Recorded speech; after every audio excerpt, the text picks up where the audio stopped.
না যেতে দেয় বাংলাদেশে, কারণ আমার বাংলাদেশের পাসপোর্ট রিনিউ করে না বাংলাদেশ সরকার, এবং আমার যে সুইডিশ পাসপোর্ট আছে ওটাতেও ভিসা দেয় না।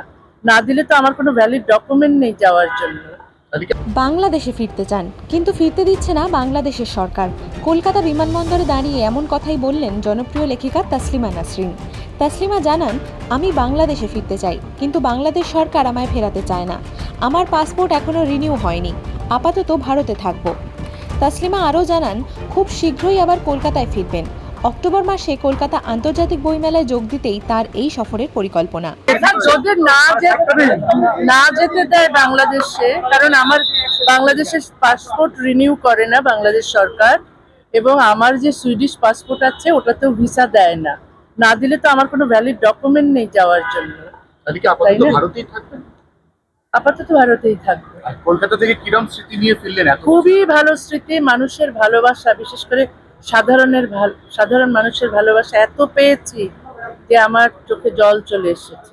আবার কবে আসতে চান? আবার শীঘ্রই আসবো, অক্টোবরে কথা আছে, অথবা জানুয়ারিতে। আর বইমেলায় তো আসবোই। শুধু বাংলাদেশে ফেরা নয়, মহিলাদের অধিকার নিয়েও সরব হন তাসলিমা। তার কথায়, বাংলাদেশে হিন্দু নারী সহ সমস্ত নারীরাই ধর্মভিত্তিক ব্যক্তিগত আইনের কারণে বৈষম্যের শিকার হচ্ছেন। আইন হওয়া উচিত সমতার ভিত্তিতে, ধর্মের ভিত্তিতে নয়। এক দেশ এক আইন আমরা চাই, সবার জন্য সমান আইন চাই। বিশেষ করে নারীরা ধর্মীয় আইনের অধীনে যদি থাকে, তাহলে তাদের বিরুদ্ধে বৈষম্য আমরা দেখি, নির্যাতন দেখি।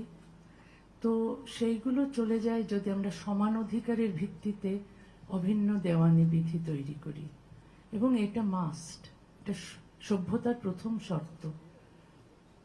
কারণ এখানে আমরা দেখছি মুসলিম মেয়েরা বৈষম্যের শিকার হচ্ছে। বাংলাদেশে হিন্দু মেয়েদের কোনো অধিকার নেই। ওখানে হিন্দু মেয়েরা কোনো পিতার সম্পত্তির অধিকারী হতে পারেন না।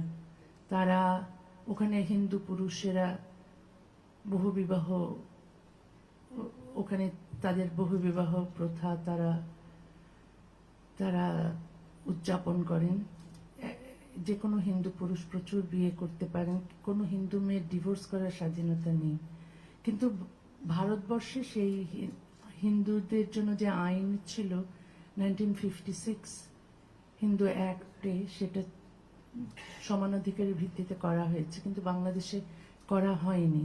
সুতরাং হিন্দু মেয়েদের ওখানে স্বাধীনতা পেতে হলে, অধিকার পেতে হলে অভিন্ন দেওয়ানি বিধির দরকার, এবং সেটা সম্পূর্ণ সমান অধিকারের ভিত্তিতে হতে হবে।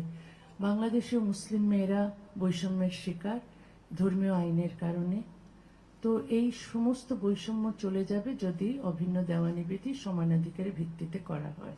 কদিন আগে রবীন্দ্র সদনে এক অনুষ্ঠানে তাসলিমা বলেছিলেন, ইতিহাস মনে রাখে কারা দরজা বন্ধ করেছিল, মনে রাখবে কারা দরজা খুলেছিল। মুখ্যমন্ত্রী শুভেন্দু অধিকারীর থেকে সংবর্ধনা পেয়ে এমন কথাই বলেছিলেন তাসলিমা। শুভেন্দু অধিকারী লেখিকা তাসলিমাকে বলেন, সুরক্ষিত পশ্চিমবঙ্গে আপনাকে নিরাপত্তা দেওয়ার দায়িত্ব মুখ্যমন্ত্রীর। আপনি যতবার ইচ্ছা, যখন ইচ্ছা আসবেন, কথা বলবেন।